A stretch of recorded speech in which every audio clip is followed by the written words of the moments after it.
Hello बच्चों। तो इस सवाल में बोला है curved surface of a uniform rod is isolated from the surroundings. Ends of the rods are maintained at temperature T1 and T2 where T1 is greater than T2 for a long time. At an instant, temperature T1 starts to decrease at a constant rate and slow rate.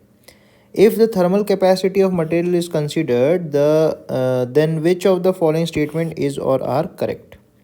तो सबसे पहले आप सोचो कि अपने पास एक rod है, right. इस रॉड के सपोज लेफ्ट साइड में टेम्परेचर T1 है, राइट साइड में T2 है. तो अगर ये कांस्टेंट रहता तो एक कांस्टेंट हीट करंट, ये जो टेम्परेचर्स हैं अगर कांस्टेंट रहते तो एक कांस्टेंट हीट करंट जो है वो फ्लो करती, राइट. उसको अपन देते हैं Ka thermal conductivity into A into temperature difference upon length के साथ. इसी को अपन टेम्परेचर ग्रेडियंट भी बोलते हैं, राइट. टेम्परेचर ग्रेडियंट भी बोलते हैं, ठीक है. लेकिन अब बोल रहा है कि लेफ्ट साइड में जहाँ T1 है वो टेम्परेचर कम होने लग गया. तो अगर टेम्परेचर कम होने लग गया तो स्टेडी स्टेट तो रहा ही नहीं, राइट. तो अगर स्टेडी स्टेट नहीं रहा तो ये हीट करंट भी चेंज होगी, अब कांस्टेंट नहीं रह जाएगी. तो अगर आप देखो डेल्टा टी कम होने लग गया, पहले T1 माइनस T2 था, लेकिन अब जब T1 कम होने लग जाएगा तो इनका जो टेम्परेचर का डिफरेंस है वो भी कम होने लग जाएगा.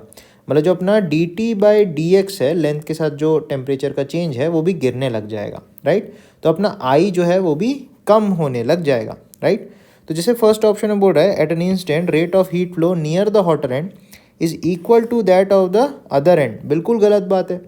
यहाँ का जो रेट ऑफ हीट फ्लो है वो यहाँ से तो डेफिनेटली अलग ही होगा, बिकॉज यहाँ पे टेम्परेचर गिरना शुरू हो गया है और यहाँ का भले ही T2 है, राइट. तो first option is wrong actually.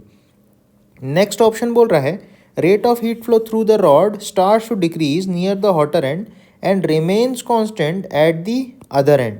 तो इसके बारे में भी एक्चुअली हम बता नहीं पाएंगे. वाई? बिकॉज हीट करंट जो है वो एक्चुअली डिपेंड कर रही है थर्मल ग्रेडियंट पे या टेम्परेचर ग्रेडियंट पे, राइट. अब टेम्परेचर ग्रेडियंट में आप देखोगे change of temperature delta T आता है, तो भले ही T2 कांस्टेंट है लेकिन क्योंकि T1 घट रहा है तो टेम्परेचर का डिफरेंस भी तो घट रहा है. तो हम यहाँ पे एग्जैक्टली नहीं बता पाएंगे कितना होगा, लेकिन क्वालिटेटिवली हम ये ज़रूर बता पाएंगे कि टेम्परेचर डिफरेंस क्योंकि चेंज हो रहा है तो रेट ऑफ हीट फ्लो कहीं पे भी कांस्टेंट नहीं रहने वाला, I डेफिनेटली चेंज होगा, राइट. तो जो ऑप्शन बी है वो भी गलत हो जाएगा. अब अगर आप ऑप्शन सी को देखो rate of heat flow is maximum at the mid section of the rod, ऐसा तो हो ही नहीं सकता. वाई? क्योंकि T1 टेम्परेचर जो है ये सबसे ज़्यादा टेम्परेचर था, T2 कम था. अब T1 जहाँ सबसे ज़्यादा होगा यहीं से तो सबसे ज़्यादा हीट आएगी, राइट. और हीट हाई टेम्परेचर से लो टेम्परेचर फ्लो करती है, तो बीच में रेट ऑफ फ्लो मैक्सिमम होने का तो कोई सवाल ही नहीं आता. वाई?